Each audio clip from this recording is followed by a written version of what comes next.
Hello fam, how are you doing? Welcome back to my channel. I'm going to be talking about how you can possibly search for a job in Saudi Arabia. This is a requested video from a few of my subscribers, and that is why I'm filming this.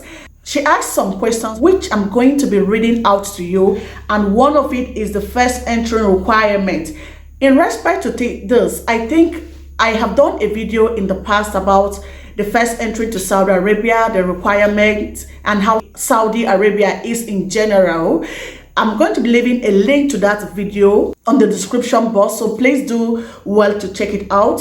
The second question she asked was how to prepare before coming to Saudi Arabia. Yes, I also talked about this on that video. I really can't remember the name or the title of the video, but I'm so sure I really talked about this. Then the third thing she asked is about Iqama. She wants to understand what Iqama is generally, and she's asking me how can she search for a job. Thank you so much for the trust and for making me to do this. Please, if you intend coming to Saudi Arabia, or if you're in Saudi Arabia already and these things are confusing you, please just try to watch to the end of this video, and I'm going to try as much as I can to give clarifications on things you have mentioned on the email and also on the comment section. The first thing I'm going to be talking about briefly is the first entry requirement. Yes, if you are coming to Saudi Arabia, you must have a visa. There are so many ways to come to Saudi Arabia. One, you can come using the tourist visa. And secondly, you can come using a work visa. This automatically allows you to bring your family. So if you get your working visa, that means you're automatically coming to work for a company over here. And you can get your working visa through a recruitment company, or there are other ways as well, but this is the one I'm very sure of, working visa. That is it. If you are coming using a tourist visa, you should know that you are not permitted to work. Nobody is going to use that visa to give you any job for whatsoever reason. You are coming for a tourist, that means you're just coming for fun, you're coming to get entertained, you're coming to see the beauty of the kingdom. So nobody is going to give you a job with that particular visa. Please note this. Then the second thing she talks about is how to prepare before coming to Saudi Arabia. That is what you should do, which I said already at the beginning of this video that I have already filmed this and I have a video on that on my channel. I'm going to do well to leave the link of that video so that you can watch and understand better.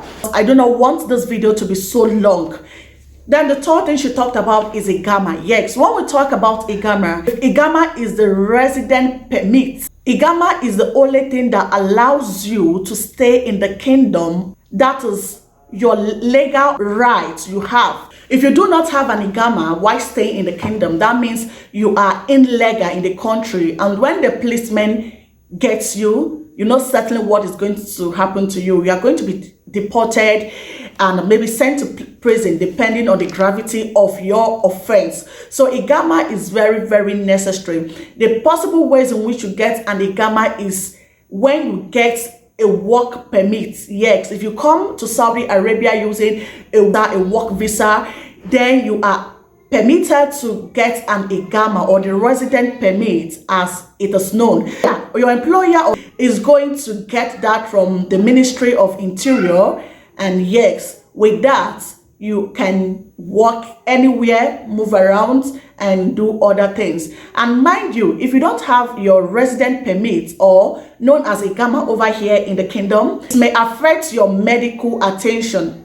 Seriously, because if you go to the hospital, the first thing that the receptionist is going to ask of you is your Iqama. So do well to ensure you're coming into the kingdom with a working visa. X may not like the way the table is going to turn. I think I have actually pointed out what Iqama is. Another thing I'm going to be talking about is how to search for a job in Saudi Arabia, which is going to constitute the bigger or major part of this video. And first, I do want you to understand that Saudi Arabia first language is Arabic.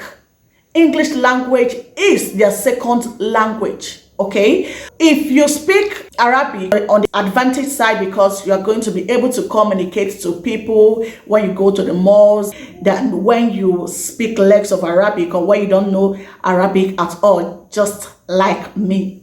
If you want to teach in Saudi Arabia, first you must have your Iqama. I've said that before. Your Iqama automatically qualifies you to search for a job in the kingdom. That is the first thing. Then the second thing is that you should have a certificate. The minimum certificate that is allowed or accepted by the Ministry of Education over here in the Kingdom of Saudi Arabia is a degree. You must have a degree. I want you to know that diploma certificates or certifications are not allowed. Online certificates are not permitted here, are not allowed here. So if you have a degree, that is an advantage or a push up for you. And if you intend teaching over here in Saudi Arabia, you should have a certificate related to the subject of interest. For instance, if you want to be a teacher in English, you want to be an English teacher, your certificate has to be on English language and literature or related to English language in whole. I also want to point this out that if you are a doctor, you are not allowed to be a teacher in Saudi Arabia. If you are a pharmacist, engineer, there are so many courses or so many degrees that are not allowed in the educational profession over here in the kingdom. If you're coming to the kingdom, try as much as you can to ensure that your degree is attested. Attest your degree from wherever you are coming from in your country. If you see me looking down, just know that I'm trying to look at what I've jotted down so that I'll be able to do justice to the subjects at hand. Get an original copy of your results, please. I know from Nigeria, where I come from, the first thing you get after graduation is a statement of results. Please do well to go to your school and get the original copy of your degree. When you come searching for a job here, most of the schools will actually require you to show them the original copy to prove that you are actually a graduate from the said university. And sometimes some of the schools send agents to find out if really you are actually a graduate from the school. I'm going to beg you to avoid using any degree that is not for you or any certification that is going to put you into trouble. I'm going to also advise, especially for those who has been in the teaching sector over there from your country, to ensure that you come with an experience later. This is very, very important. The truth still remains that over here in the kingdom, schools still prefer teachers with experience in the kingdom. The moment you get to the kingdom, it is normal for everyone to want to start searching for a job immediately. That is okay. I did that in my time. So if you want to search for a teaching job, I am actually filming this video particularly to teaching in Saudi Arabia, because that is what my subscribers asked me to do. You have to have a good CV. Google should be your friend. If you don't know how to write a professional CV, go to Google, see the teaching templates, then write accordingly, write a professional. Let your CV be attractive, okay? Let your CV have a very good command of English language. After you have written your CV, next thing you should do is to submit CVs to school. Sometimes you can submit online, sometimes you can actually go to the school. But personally, I am going to advise you to go to the schools and submit the resume yourself. Your facial appearance is going to speak volume for you. And who knows, you may be lucky to be accepted immediately to start teaching. You may be asking, how do you search for schools? We have Google Map. When you come over to the kingdom, just go to Google, type schools in Riyadh. If you are coming to Riyadh, if you are coming to Daman, if you are going to base in Jeddah or any part of the kingdom where you are going to be staying, please just search schools and mention the name of that area where you are, and you are going to see a lot of schools pop out. Another thing you are going to consider why going to schools to submit your CV is the location, because transportation here is quite expensive and you won't want to spend most of your earning transporting yourself from the school back to your house. Another reason why I said you have to consider the location of where or the schools you are applying to is also for conveniency. Over here in the kingdom, you have to be in school between 6 a.m. to 6:30 a.m. in the morning. Put this into consideration as you go around submitting your CVs to schools. I want you to know this, that every school has its rules and regulations. The rules and regulation of school A might be different from the rules and regulation of school B. Wherever you find yourself, if you are given the opportunity to become a teacher in that school, please abide to the rules and regulations governing the school. I want to say this, in the teaching sector here, you do not have a right for whatsoever reason to scold on a child. It is not allowed, it is not permitted, irrespective of what the child does. If a child misbehaves or is rude to you, what you ought to do is to go to the supervisor, to your coordinator, and report that particular child or student to the administration. They are going to take it up from there. Then you are not allowed again to hit a child. Please, do not hit a child, no matter the level of provocation. Please calm yourself down and hold your peace.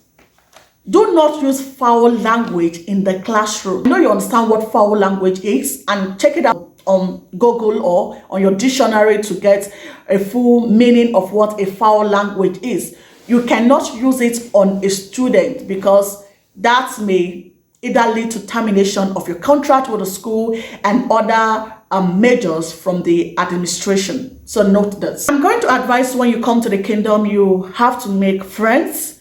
Make as much friends as you can, even if you're an indoor person or if you're an introvert, because you also need friends to tell you time to time when the schools are recruiting or if there are vacancies in the school. So do well to have a good relationship with people.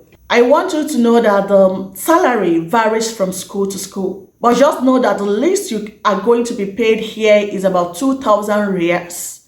Okay, salaries is between 2,000 to 6, 7, 8,000 riyals, and this depends on 1, your qualification, 2, the number of years of experience you have, 3, your negotiation power, the nationality where you actually come from. Yes, what they pay a US citizen as a teacher is different from what you are going to be paid as a Nigerian, even if you have the same years of experience or you have the same degrees. But provided you are not a native English speaker, your pay is going to be far different from them. So have this at the back of your mind. And finally, I'm going to say good luck to you as you come to the kingdom, as you go into job hunting, and you have to be patient while you hunt for your job, for the job or for teaching jobs, because you are going to hear, I'm going to get back to you later. Some will call you, some may end up not calling you, but whatever the case is, I'm going to advise you to accept it in a good faith and keep pushing. Okay, experience makes us better. So eventually, if you come to a school where you are finally accepted to become one of them, you will learn the codes that works in that school, of the morals of the schools, and abide by it. And with time, I think you are going to get better at what you do. For those from Africa, ensure that you have a good command of English language. Make YouTube your friend. Go to Google. Any word you are not so sure of, please just check it out before coming to the classroom. And as a teacher, you have to be prepared, extremely prepared. They are very good infrastructures, educational infrastructures over here in the kingdom.